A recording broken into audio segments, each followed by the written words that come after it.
My name is my name is Denise Gomez, and I have the honor and privilege of serving as one of the co-chairs for the policy action team for the Dallas Coalition for Hunger Solutions. And on behalf of the entire policy action team and its members, we would love to welcome you to today's virtual policy forum focused on the intersection of transportation and food security. To give everyone some context as to who we are as an organization, the mission of the Dallas Coalition for Hunger Solutions is to empower Dallas County residents to gain equitable access to healthy food. Since 2012, the coalition has been bringing leaders together who are engaged in addressing poverty and hunger and take collaborative action together. This work is carried out by 5 action teams focused on child hunger, faith hunger solutions, senior hunger, urban agriculture, and this action team that is focused on policy. The goal of this policy action team is to promote strong local, state, and federal public policies to improve healthy food access. The group does this by hosting educational events for stakeholders like yourselves about the importance of anti-hunger policies, keeping the public informed about policy developments, and building relationships with elected officials to educate them about the impact of anti-hunger programs. I am pleased to introduce Ashley Hutto, Executive Director of the West Dallas Multipurpose Center, who will be moderating today's panel and discussion. Ashley is a graduate of the University of St. Thomas in Houston. She has a passion for developing and operationalizing programs and services to meet needs of the communities in which she serves and works. Ashley presently serves on the Texas Policy Action Team, and she is committed to providing programs and services that move the needle to improve the lives of community members who may be food insecure and experiencing hunger. She is also a member of the South Dallas Fair Park Transportation Initiative, supporting solutions for community members in South Dallas Fair Park who lack transportation to meet basic needs. Before passing it over to Ashley, I would like to remind participants to stay muted throughout the duration of the meeting. If you have questions, please submit these in the chat, and if time permits, we will ask these on your behalf if time allows. Ashley, I'm gonna go ahead and pass it over to you. Thank you again for leading us in this great discussion. Thank you, Denise. Welcome, everyone. I'm really excited to visit with you on this topic. Why now? We can go to the next slide. Today, we're going to talk about roadblocks and the alternative routes to food security in Dallas. And we're going to really give some time and discussion to rethinking the role of transportation in assessing nutritious food. A lot of people wonder, well, what does transportation have to do with hunger? These seem like really separate topics. But according to the most recent data that we have, Texas is the U.S.'s second highest state when it comes to the food security rates. We're only behind California, and we are anticipated to increase at least 5.2% in the coming year. And that's not really accounting for the COVID pandemic. With the pandemic, our numbers have really increased significantly, dramatically in a very short period of time. Dallas County ranks as the 5th highest when it comes to food insecurity. According to Feeding America, Texas is projected to have the highest total number of food insecure children by the end of the year. Interestingly, for a household, transportation is the second largest expenditure for most American families. In the U.S., that averages about 16% of a household income. However, we know that the bottom 5% of households in terms of income are spending more on transportation than any other quartile of the population, at approximately 29 to 30% of their household income. It is evident that the poorest in our community are taking the hardest hit when it comes to transportation and food access. In the U.S., There is a narrative that if people work hard, then they can get out of poverty. But we've built cities that make this narrative absolutely impossible. For households that make less than $20,000 to $30,000 a year, reliable cars are a pipe dream. They're a huge expense that people can't afford. Without adequate transit, we're going to remain stuck in this space. So today we're going to talk about some of the barriers and some of the solutions that some very innovative folks in Dallas have been working on. And we can go to the next slide. Our agenda today is we're really going to get an overview of the topic. Our speakers are going to give us short presentations to tell us about what innovative work they're doing in the community to address transportation and hunger solutions. We'll open it up for discussion and we'll take questions and answers. So that's our roadmap for today. And I'm really looking forward to having this conversation and to having this conversation with people that I consider experts in the field. So our goals for our conversation today, that next slide, sorry, is why and how transportation matters when it comes to food security. What are the challenges that many of our communities are facing due to the current transportation infrastructure? What are strategies and initiatives that we have underway to create an equitable solution? And what are potential opportunities for us to innovate and collaborate some more? With that, I want to introduce to you the experts on our panel and tell you a little bit about each of them. And then we will allow each of them to tell you a little bit about the work they're doing. So next slide. So the first member of our panel that I'd like to introduce today is the Honorable Diane Ragsdale. She is the Managing Director of the South Dallas Fair Park Inner City Community Development Corporation. Some people know that better as ICDC.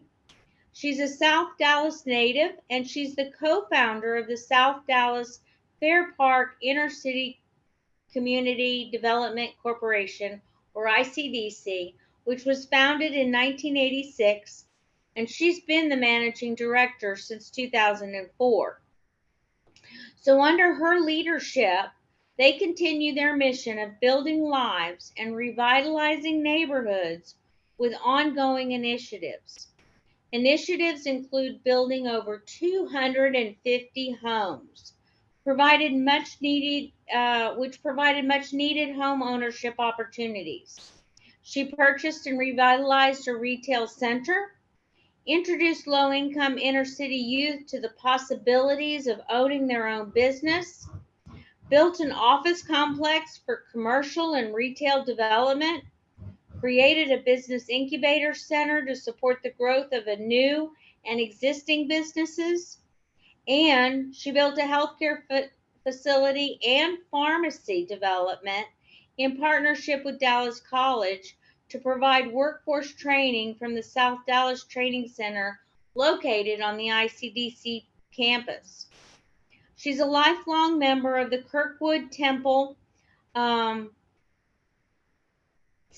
Church, and she serves as a Sunday school teacher.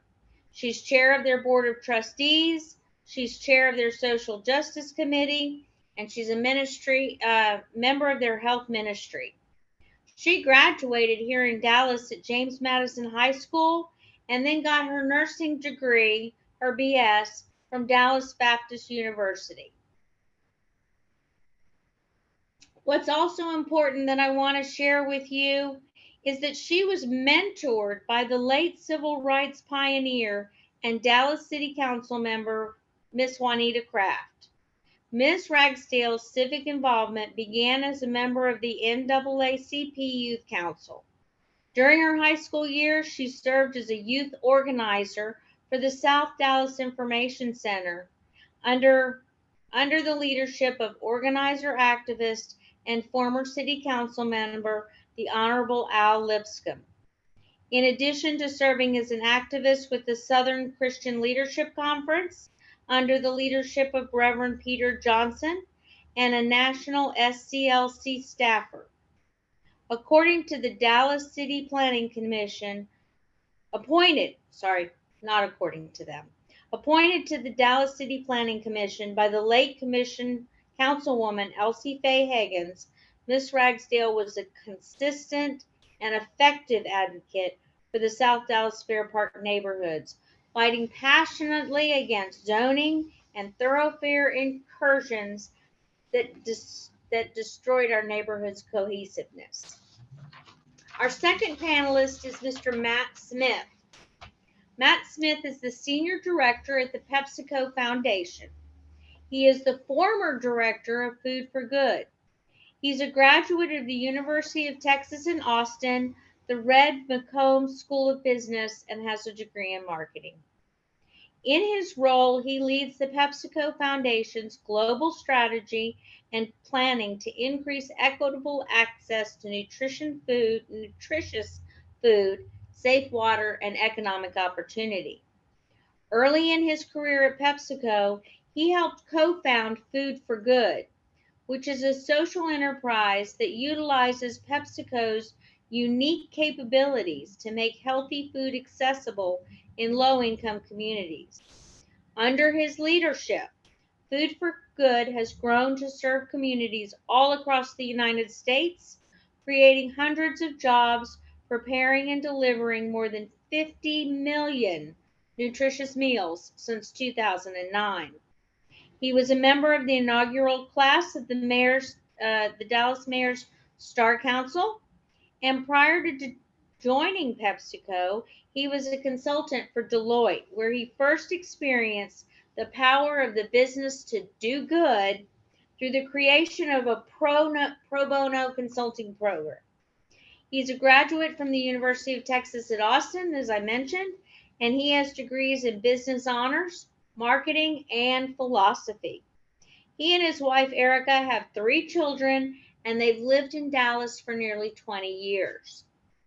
Our third panelist is Mr. Curtis Corbins. He's the founder and executive director of Southern Dallas Link. He's a native of Lake Charles, Louisiana.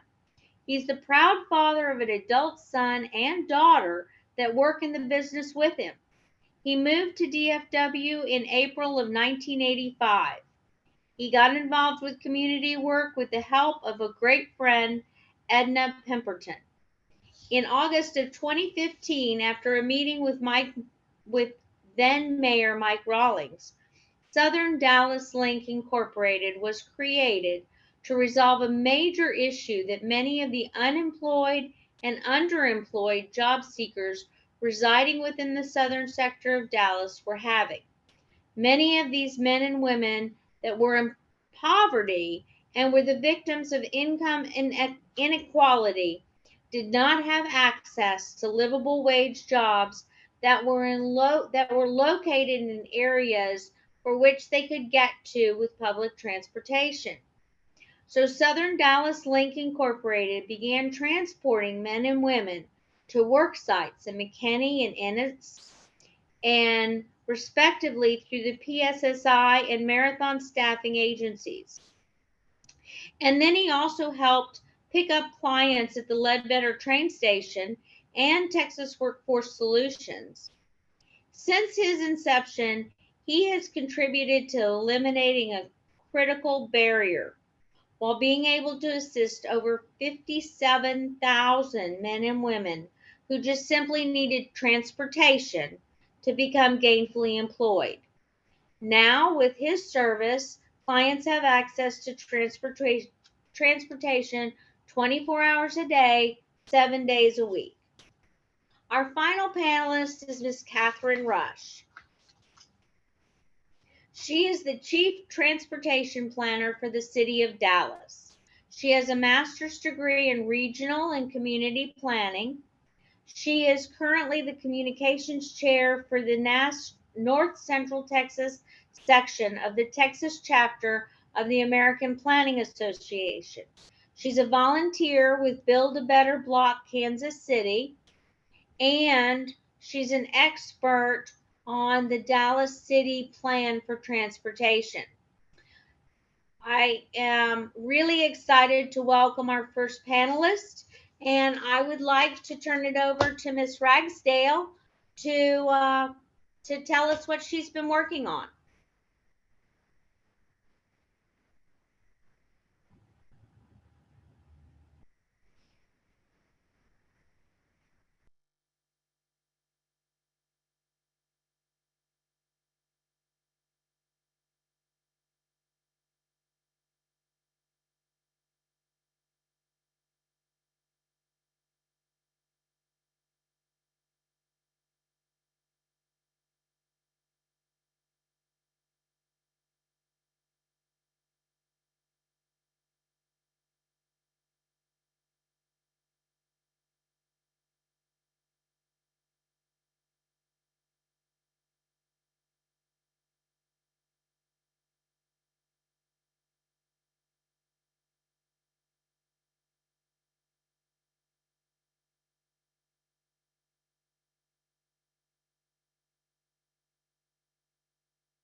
Research has shown that only 20% of total health outcomes are determined by access to quality healthcare services. And that's very important. Only 20% of total healthcare outcomes are determined by the medical services that we receive. So how do we confront the other 80%, which includes transportation and food security? With systemic change and equitable policies. We must go beyond program development if we want to serve many people. Policy is extremely important. It scales. It improves the lives of many people. Also, we must go to the people directly who are impacted by the problem. Too many times we ignore the individuals who are directly impacted by the problem. They can best tell us what their needs are, as well as, yes, they have solutions as well. Now, we do recognize, many of us, that transportation and food security are two of the many social determinants of health. Low-income households are 6 to 7 times more likely than other US households not to own cars. And according to the Urban Institute, transportation costs and limited transit options are two of the biggest barriers to accessing food and other opportunities such as jobs and education. The lack of equitable transportation services makes it difficult, if not impossible, to access healthy, nutritious foods. Now, it has been stated by Ashley that I am one of the members of the South Dallas Fair Park Transportation Initiative. And ICDC is one of those partners.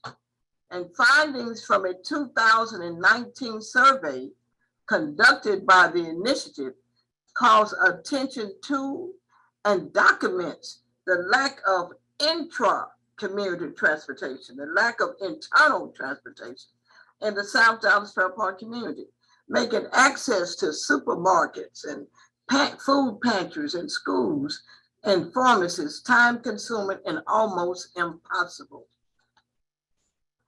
As a result of the 2019 survey findings conducted by the South Dallas Fair Park Transportation Initiative, and I must say our persistent advocacy, the Dallas Area Rapid Transit Board approved a pilot program for an on-demand curb-to-curb service called GoLink for South Dallas and Fair Park.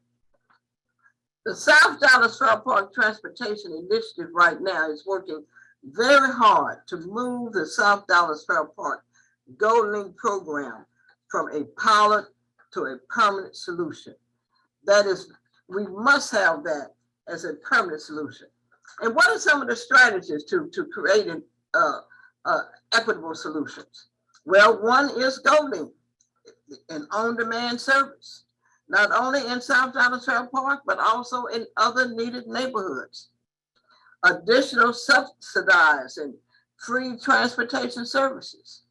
We must expand public transportation hours and lines, and we must create more accessible and nutritious and sustainable grocery options. These are some of the equitable solutions that can help us solve this problem. Thank you so very much.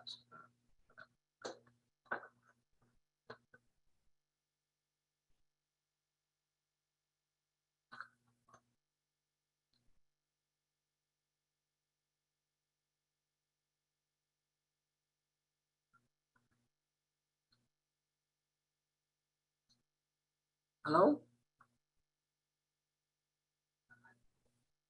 Ashley, I think you might be muted. Oh, I was having a nice conversation with myself. Thank you. So what I was saying before I was unmuted was I'd like to introduce Mr. Matt Smith. Matt and I have been friends for a long time and have worked on a lot of projects together. He's a super innovative guy that really is looking to find solutions to the situation. So with that, I'll turn it over to you, Matt.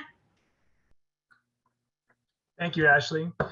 Thank you, Diane, and everybody else who's going to share today. I'm honored to be able to join and to learn from everyone. I would just say thank you for the comment about innovation. I think innovation is actually really simple. It's starting by listening to those who are closest to the problem. And too often we're starting with an existing solution that we're trying to tweak, and then that doesn't work, and we're surprised rather than engaging directly in communities and working together. So I want to share a little bit of that story of what we've tried to do, what we're trying to continue to do at PepsiCo. And it's so fun to see, for a number of you, just maybe your pictures or your names, but friends that we've worked with and that so many of you have taught us along the way and continue to patiently. We're grateful for the collaboration. And thanks for being an important part of this story. Let me try to share my screen. It looks like a host may need to enable me to do that.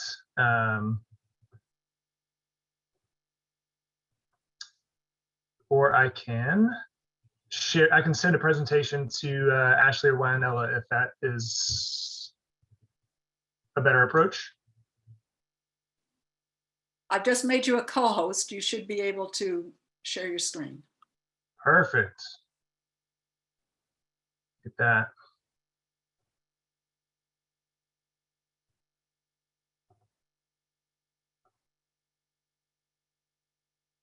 All right, hopefully that is visible for everybody.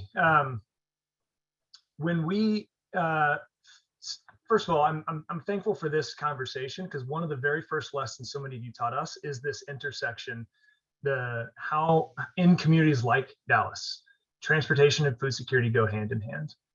Whether that is searching for groceries in a food desert or getting to work and home every day. I've learned those directly with so many of you, could tell a lot of those stories and lessons, but today, as I share the story of Food for Good, I want to talk specifically about access to nutritious meals for kids. Because as we, in 2008, started asking, okay, PepsiCo is one of the world's largest food and beverage companies. We move food into every corner of the country and all around the world every day. How could we use what we know how to do as a business to do good?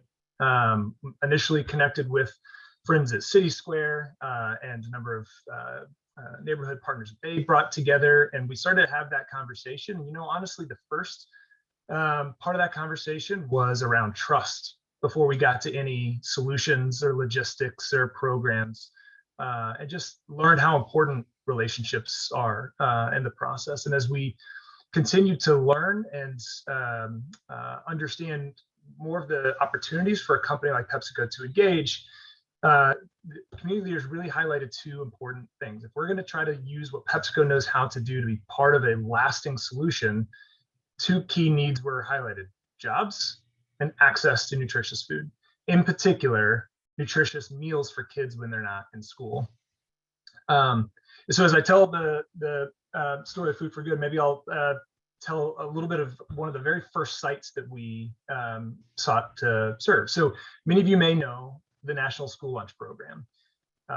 When all schools are in session and kids are able to get to school, 23 million kids go through the lunch line and get a free or reduced price lunch every day. But during the summertime, only 3 million or so of those children are getting nutritious meals. Our question was, and there's government funding to provide a meal, 2 meals a day, every day during the summer for those kids, and an after school dinner every day for those same kids. And so that's not happening. And so the challenge, right, is we're looking at this from a business perspective to say the need is there. These children need meals. Somebody's willing to pay for the food. In this case, the government. There's an entitlement program to fund this. What is the problem? And what we saw so often was it was an expectation that the kids could come to the food, like at school. But when they're not there in the building, when they're in the community center after school, they're at home during the summer, the food needs to get to them. So how could PepsiCo be part of that process? As we talked with these community leaders, and one of the first sites we visited was in West Dallas, we thought we had this great vision of looking at maps and picking, different locations that that might be a place where a number of kids could come access these types of meals. And quickly learned that doing that in a conference room in Plano out of the Frito-Lay headquarters was not going to work. We needed to work together, move quickly to shift and change. If we would go inside the gates of one of the different apartment complexes, build relationships with the grandmothers and the moms that were there, there would be more opportunity for us to better serve these kids. And one of those days, I vividly remember the oldest daughter of these siblings walking hand in hand with her younger brother and her younger sister, and the oldest sister was in charge of making sure that the siblings got a nutritious meal that day. And I have to say that's not how I grew up. That wasn't my responsibility as an oldest sibling, making sure my younger brother had a nutritious meal. But now I have kids that are those same ages. I have a daughter who's 12, a little boy who's 10, a 6-year-old little girl. And to think that my 12-year-old would be responsible for making sure that the children have nutritious meals every day, she's very responsible, but I would hate for her to have to bear that responsibility. So many of our kids do, and we've got to provide better solutions than that. We've got to work together to have nutritious meals accessible within arm's length every day. Having to get on multiple buses to get to a grocery store outside of the food desert is not good enough. We've got to work together, and we can do that together. I'm thankful that through partnership with so many of you, we've been able to use some of PepsiCo's expertise in taste, nutrition, distribution. This is an example of one of the early sites in Dallas that we're able to serve together with City Square, where we would go to an apartment complex that may not have a summer camp or other program, and together provide enrichment opportunity and nutritious food for kids to come out, have fun with their friends, and get a nutritious meal. And we thankfully have been able to grow over the years, not just providing nutritious meals, but hundreds of jobs as well, hiring from the neighborhoods we're serving together. In Dallas, Fort Worth alone, we've been able to source and pack and deliver 17 million nutritious meals, again, together with so many of you. And we're doing this across the country, about 26 cities right now, and looking to continue to expand. And then lastly, I'll just close with a unique transportation challenge we faced last year with COVID and with schools closing. And this challenge of reaching kids when they're not in school, just how much that was magnified in a time when millions of kids were out of school throughout the school year. And in particular in rural communities where there were challenges for those children to be able to get to those grab and go locations at school to pick up a lunch or a dinner or breakfast. That reality was something that thankfully leaders like Baylor and the USDA saw and realized we need to authorize a different kind of solution. Can we get meals directly to the doorsteps of these children? Rather than requiring them to come to a congregate setting, can we get the meals to them? And in partnership with Baylor, USDA, a number of other partners, UPS, USPS, and others, we were able to source and pack and deliver 39 million meals to the doorsteps of children across the country, particularly in rural communities. And so I just close in saying, my deep passion is how can we study and understand how business can use what we know how to do good. The only way we're going to be able to do that is by sitting down together and for us to learn from all of you, the experts who know your communities far better than we do, and how capabilities can be invested in local communities to create lasting solutions. So thank you so much. Thank you, Matt. I think there were some really important messages you had there. And I think it's become evident through our discussion that jobs, employment, poverty, food insecurity, hunger, and transportation are all intimately intertwined. With that, I'd like to introduce Mr. Curtis Corbins, who is the Executive Director of Southern Dallas Links, and he is a fantastic partner that works with multiple groups to help get people from home to work or from the train station to work, what's called the first and last mile. He also pitches in when I am desperate for somebody to go pick some produce up for our community to distribute. He was a produce truck one day, and I really appreciated his help.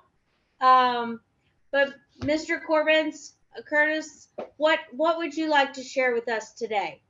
Well, first of all, I am very honored to be a part of this panel discussion, especially in light of what I have experienced in my 5 years of providing the very crucial part of transportation.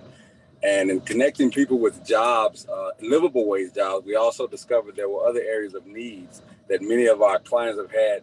And one of those needs has been getting to healthy food, because many of them live in areas that we call food deserts now. I know they recently, a couple of years ago, closed this Walmart over here on Wheatland Road.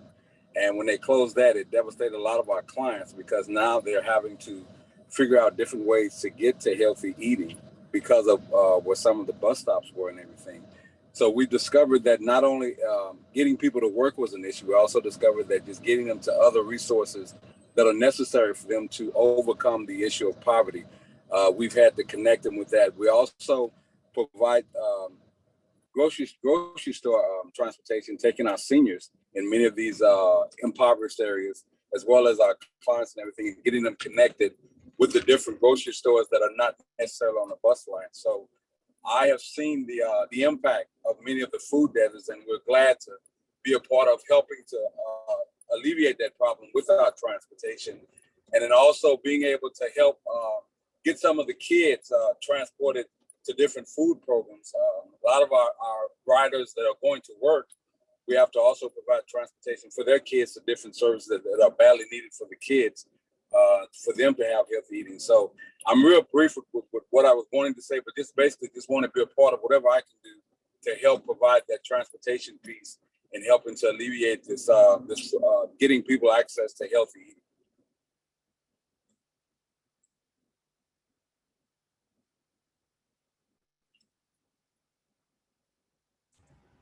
I need to be better with that unmute button.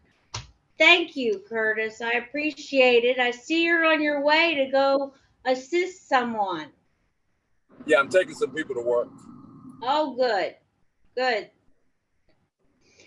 Well, unfortunately, Miss Rush was not able to join us today.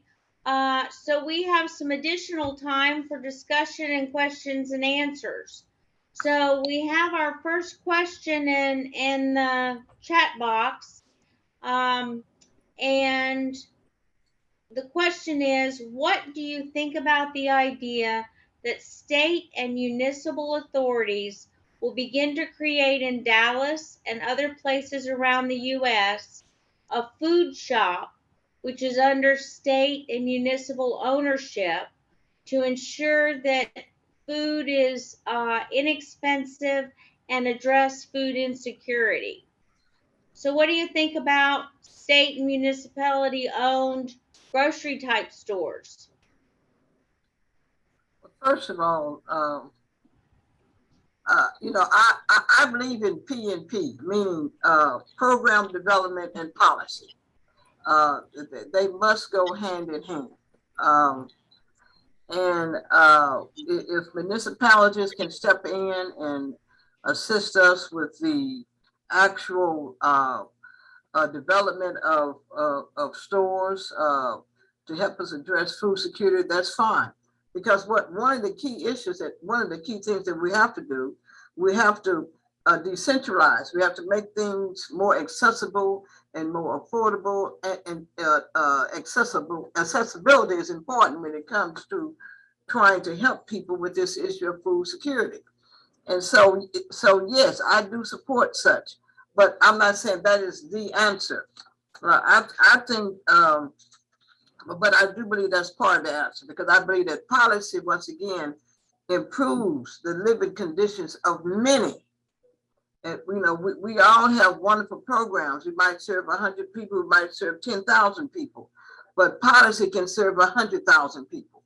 And so we got to really focus on policy, in my opinion, and municipalities stepping into the process can help us do that. Pat, did you want to talk about that? My one reflection on that is, I think it's important to keep trying to do what you do well. I'll give you an example. One of the things, Ashley, you and I worked on was this idea of a pop-up fruit and vegetable stand. And we did that in partnership with YMCAs and trying to sell fruits and vegetables in YMCA lobbies. And we did it also with apartment complex partners. And one of the things that we saw is just how challenging it is for us as a company that's not a retailer.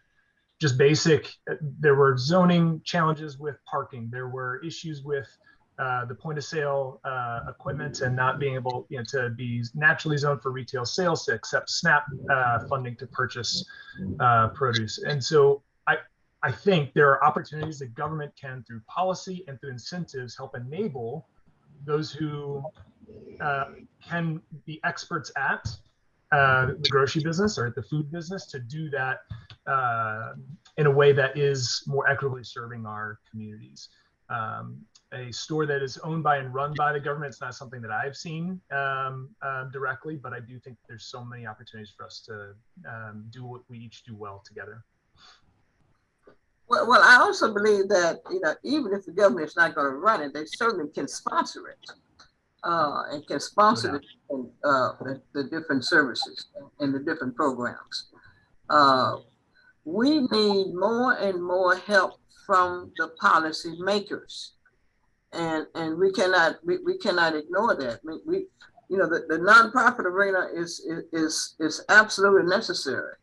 I believe in community-based nonprofits. I believe in business development and the business responsibilities. However, though, we the people have a greater responsibility, and that's what I call policy. And so, because in many ways we're all policymakers. And so I do believe that we need to make this given service, if we're going to connect food security and transportation, accessibility is very important. Affordability is very important for healthy foods, for the delivery of healthy foods. Curtis, did you want to comment on that? On city-owned grocery stores, did we lose Curtis? Right now.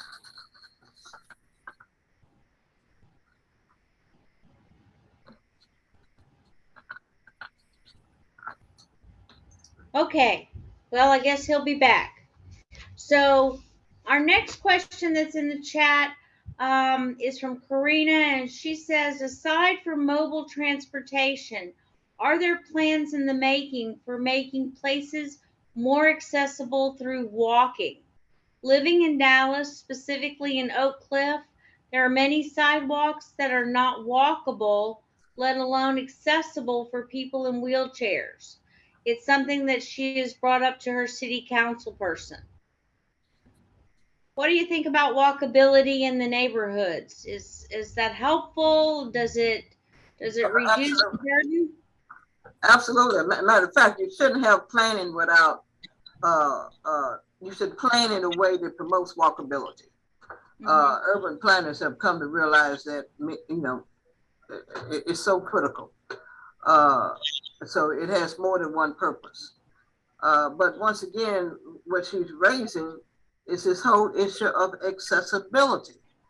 And so, and we know now, in affluent neighborhoods, every time you turn around, you have different grocery options. Everywhere. And so the key here is that we must begin. They don't have to be these major supermarkets. And I know the municipality, the city of Dallas, attempted to provide millions of dollars to attract a huge grocery store. It doesn't have to be that. It certainly can be a smaller, into a smaller facility or a smaller business that provides healthy, nutritious foods. The key here is healthy options that are accessible.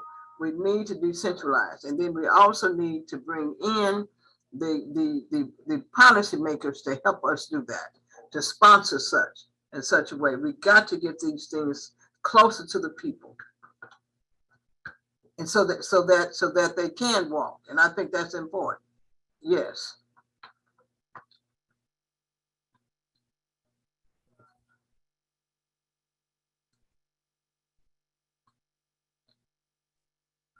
Actually, I think you're muted again.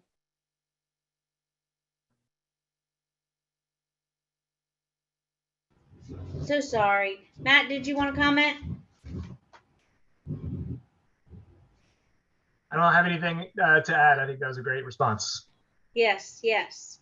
So one of the places where we may direct you is to the Connect Dallas strategic plan.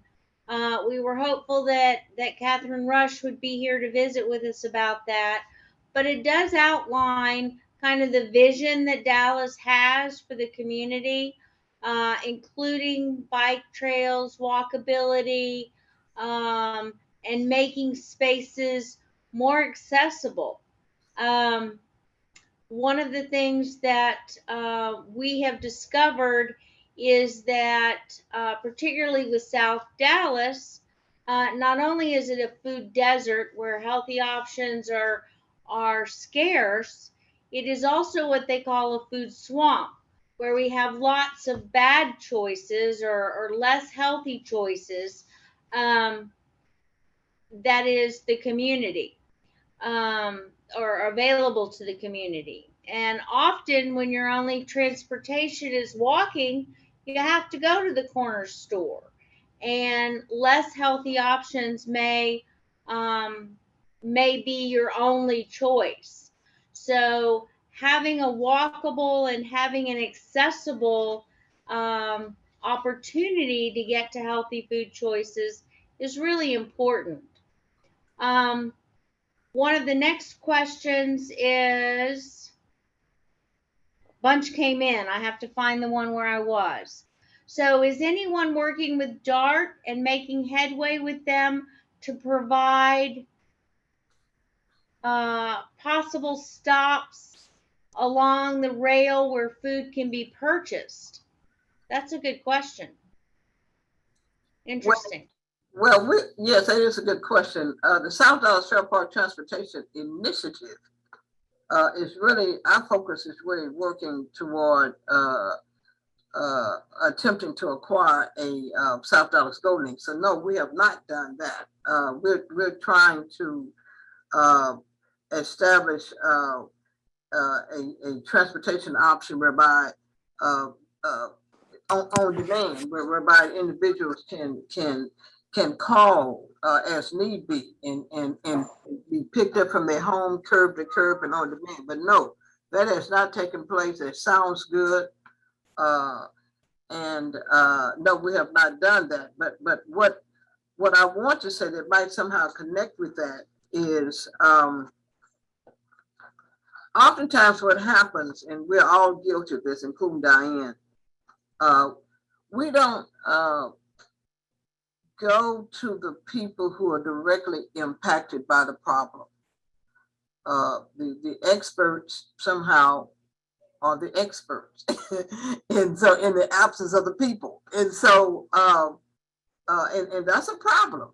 And so when I've been, I've been at meetings whereby where we have talked about transportation, and all of us who were there, to be quite frank with you, we could be declared as privileged, and so we could be, we all found ourselves there with a car, and so I just want to make sure that what we need to do, that we need to be cautious that when we're talking about these critical issues that affect disenfranchised and working poor people, that we make sure that the individuals the individuals who we're trying to serve are also there, because you would be amazed at the solutions that they have as well, not only identifying their needs, but the solutions that they have. And so too often, for example, that's a good solution that someone just talked about related to DART and trying to have some food options close to DART. And so, but anyway, I just wanted to emphasize that to make sure that we always involve those people who are impacted, and also reach out to gain their input. We want them to be involved in the process. I can build on that. I'll just say, I'll speak from my own personal perspective. Some accountability that I try to have with myself and with our team is, if we're talking about people that we don't know, that should be a buzzer. So I want us to ask each other, when's the last time we connected with? When's the last time we went shopping with? The last time we were at a summer meal site or at a school? In other countries, we're doing food security work, with women smallholder farmers. How are we lifting their voice in the middle of the solution? So if we're talking about solutions, let's bring directly into that conversation, very practically, all of us who are part of and leaders in different institutions, that we're not just talking about what our institution's doing, but we're bringing that voice directly from the people we're seeking to serve. That's where I think, again, innovation can reside, because then we're actually trying to understand the true problem to solve, and then we can bring what we know how to do to address that problem. But it is every day, throughout every day, because we all certainly have blind spots and opportunities to do that better. So that's certainly an opportunity for us, I think, to hold each other accountable as we, or a call to action as we talk about leaving is not that we have to build new initiatives, but I think all of us can do a better job of what Ms. Ragsdale is encouraging us to do. Oftentimes, I was somewhat in awe many years ago. Of course, we called it the underlying causes, the underlying ideologies, as a practice in our end. When we would talk about the need, we would always say, well, what's the underlying cause? But it's amazing about, the research that continues to come out that has shown that only 20% of the total health outcomes are determined by access to quality healthcare services. So, we got a major responsibility here, because 80% is coming from other places, food, transportation, that affect our health. And education, et cetera. I was sharing with a friend the other day it's a reality, but I never get so tired of hearing that one zip code is more of predictor of my health than one's DNA. I never get so tired of hearing that in my life, but it is the truth. And so, but we got to confront those issues within that zip code that's creating that statement, or that's causing that statement to be a reality. And so that's what we're doing here in part. That we're doing what we can do to confront those other things that affect our health. That 80%, food security, transportation. And so I just want to lift that up. That what we've had to come to recognize, what we've recognized at ICDC, is that our mission to build strong and healthy communities go way beyond quality healthcare services, or quality medical services, because for the most part, that's only 20%. That's what the research is showing. And so we need to confront more and more the 80%. I know I'm saying the same thing over. I know that's one of the purposes of this organization, but it is so important that we do that if we want to really serve people and address the problems that they face. That we have to, in essence, deal with those social determinants of health. And so I just want to put that out there. And the GoLink does it. What Brother Curtis is doing is wonderful. And we need help. And then just put this out here. I mean, South Dallas Fairport Transportation Initiative is in need of your help to help us make this pilot program a permanent program. There are too many other communities that have this GoLink, which is a curbside service, where Miss Susie, the senior citizen, would say, "Will you please come to get me so I can go to Fiesta and then return me home?" You know, in essence, provide the transportation back home. And so we're struggling with DART to make this a pilot, a permanent reality, a permanent solution. So we really, this is where we can collaborate, and we need help in doing that. And look, and when I say that we went out there and asked the people about what they needed, we did it. I mean, we interviewed over 200 people door to door, at DART stations, bus stations, senior citizen stations, food pantries. I mean, it's just, hey, and this is what they said: we need help within. We have to ride multiple buses in the heat to get to a store, you know. And so, so all this is very important. And then, Ashley, when you talk about the convenience, many of the convenience stores that are really unacceptable, that's important. That's very critical. There's no doubt about that. So to that end, this is what I'm saying. Therefore, we have to create a more accessible, affordable option, an alternative for the community residents. So we're getting towards the end, and I want to focus the last part of our conversation on really considering action items. What can we do?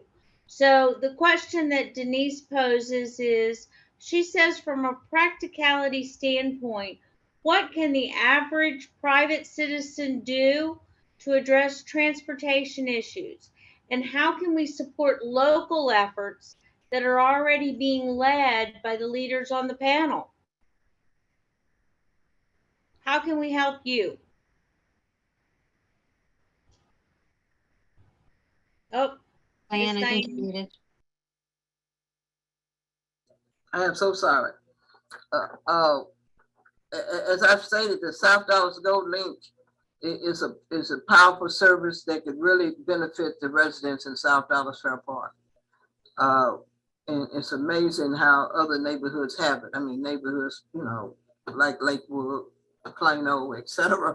And so, but we really could use some help to make the pilot program a permanent program. And we're going to appear before the DART board. We have done our survey, our documentation, and so we want people to be able to be picked up from their home, curbside, on demand service. That's key, on demand. when they need to go to the store. That's one way, is to join our movement, if you will.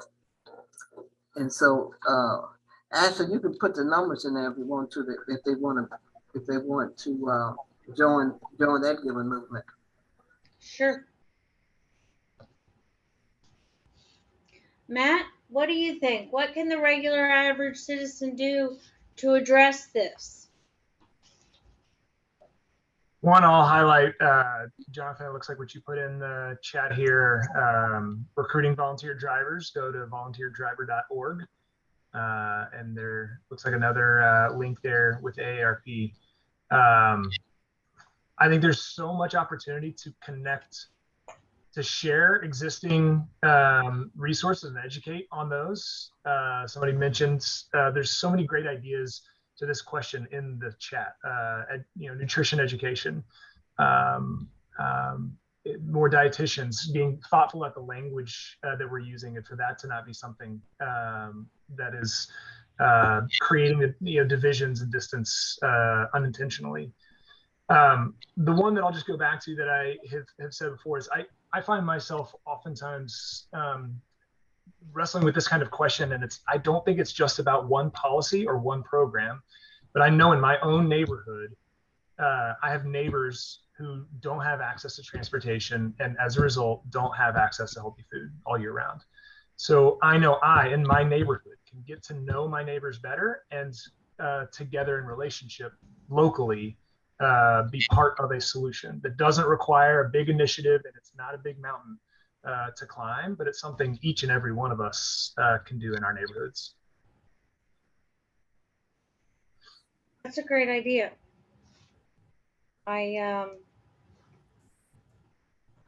It gets us started in having conversations that are really hyper local with our neighborhood. Does our neighborhood have challenges with sidewalks or have challenges with walkability? Does our neighborhood have transportation barriers? What does the person that lives in our neighborhood that doesn't have transportation do to get to essential basic needs? How do they go grocery shopping?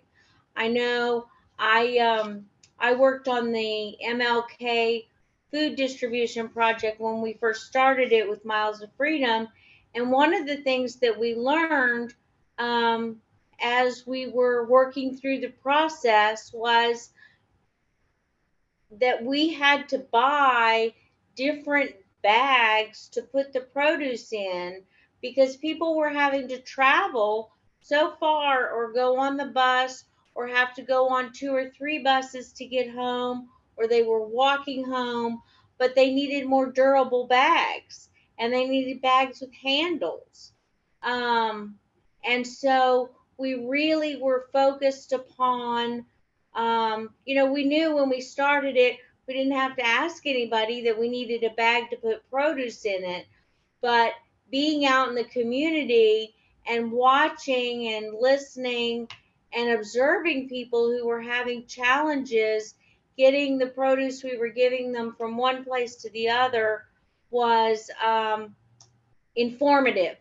And I think that the message that has resonated so clearly and loudly with me is that we can't continue to move forward with solutions or things we think are solutions without talking to the people that we're solving for. That we need to stop acting upon neighborhoods and act with our neighbors. And so with that, we are at 2 o'clock, and I have one final slide to show, and that is, what can you do? And I think we've given everybody some great tips, but one of the things that you can do is engage with the Dallas Coalition for Hunger Solutions Policy Action Team, and you can help support advocacy for policy changes to help improve barriers to healthy food access. Good. I think that's a wonderful opportunity to join the team and to be part of an organized effort to lift up the needs of the community. The other thing that you may consider is to support public improvement efforts to improve access to grocery stores through infrastructure and design. So often we put out a survey. We're going to just survey, and we blast it out into the universe and hope it gets where it needs to go to get feedback from the people who we need to hear from. And so we need to be conscious and intentional about really talking to our community members and supporting the public improvement efforts that are underway. With that, I want to give you some information about where to find the Dallas Coalition for Hunger Solutions. I want to thank Ms. Ragsdale. I want to thank Mr. Smith. I want to thank Mr. Corbins. I also want to give a big shout out to the behind the scenes person who makes everything happen, and that's Ms. Wyanella with Dallas Hunger Solutions. We couldn't do it without her. So I appreciate everybody for coming today. I hope you'll get engaged and get involved. Thank you for your time and your attention today.